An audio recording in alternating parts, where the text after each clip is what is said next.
I love Formula 2. I love watching it. It's absolute chaos at the best of times. But something that's been happening, and it's nothing new in a sense, but I feel like it's gotten a lot worse recently. Have you ever noticed how few F2 drivers come into Formula 1 now? Can you tell me who won the Formula 2 championship last season? No? Don't know? It was Théo Pourchaire. He's not even looking in the window to be able to get a Formula 1 seat. And it's nothing new. There have been several Formula 2 champions that have never made it to F1. But at the moment, it's looking so hard for them. And even when they do get a chance, like Liam Lawson, it's looking like the soonest you possibly get another chance is 25. And even that is not looking likely. Yeah, Jack Doohan may come in at Alpine. That's a year after he last competed in Formula 2. It's a real problem, and I feel like F1 needs to do something about it, but it's a really tough issue, to be fair. Like, I criticise Formula 1 a lot, as you guys know, but this is a really difficult one to kind of solve, because you have to force the teams to sign drivers, and you shouldn't be doing that. That's a terrible idea. Teams should be free to sign whoever they want, as long as they've got a super license. I think the super license rules needs a look in as well, because, you know, you've got drivers like Alex Palou and Pato O'Ward struggling to get the super license points, and they're incredible IndyCar drivers. Better than a lot of Formula 2 drivers. I don't think that's fair, to be honest. But anyway, what's Formula 1 thinking?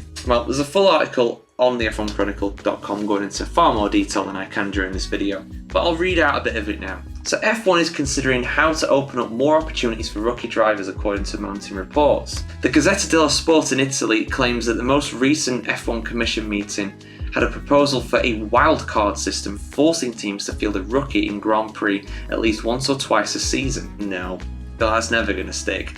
And to be fair, it didn't during this either. However, adding an occasional third entry per team was apparently ruled out on cost grounds. Yeah, imagine that. Imagine teams like Sauber, well, maybe not, they've got loads of money from Audi, haven't they? Williams and Haas trying to field a third car every now and again. No, that would never happen. While teams also could not agree that an existing race driver should simply sit out a race in deference to a youngster. That's the thing as well, the drivers will never stand for it. They're contracted to the full season. Why would they move out of the way like that?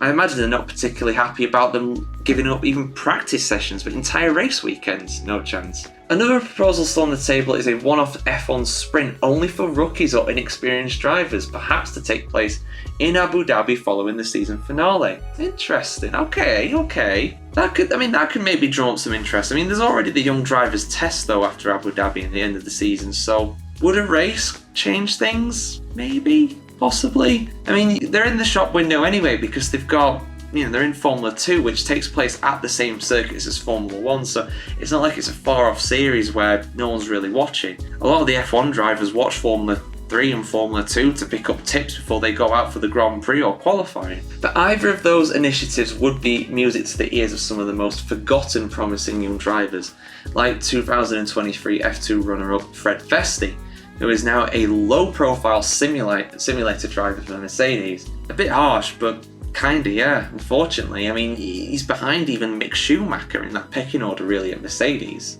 Definitely well behind Antonelli, who, ironically, should be a Formula 2 driver who's going to get a chance now. And we do have Behrman, who's coming in too, of course. The 22-year-old Danes manager, Dorte Rees Madson, told Extra Bladet, a lovely name, that seeing newcomers like Kimi Antonelli get promoted above Vesti's head is worse than frustrating. And I mean, he's very talented. It's difficult to see how other drivers are in play while we are not mentioned in the same context.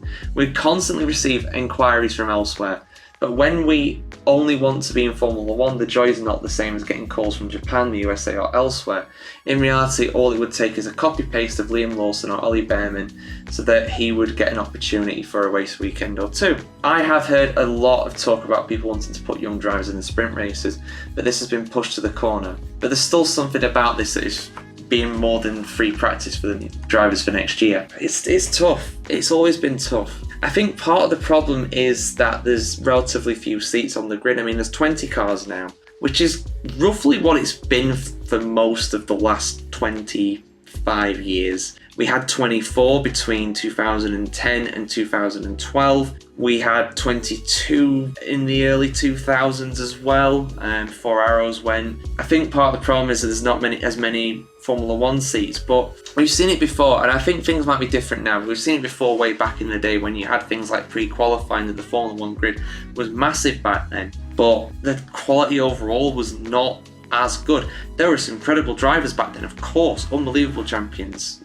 but there were some terrible drivers too, some guys just making up the numbers, and Formula One has to strike that balance between quality and quantity. That being said, Andretti should absolutely be in Formula One in my opinion, and it'd be lovely to see someone like High Tech come up from Formula 2. They'd be the first ones to do that since like 40 did it as well. Not very well, but Jordan were a big success in Formula 1 for a while and they did it. So yeah, anyway, I'm rambling on. I've gone way over time. What do you guys think? What can Formula 1 do? What should Formula 1 do to encourage more rookies in the series? Let us know in the comments below as always. And for much more news and opinions on Formula 1, keep it tuned right here to the F1Chronicle.com.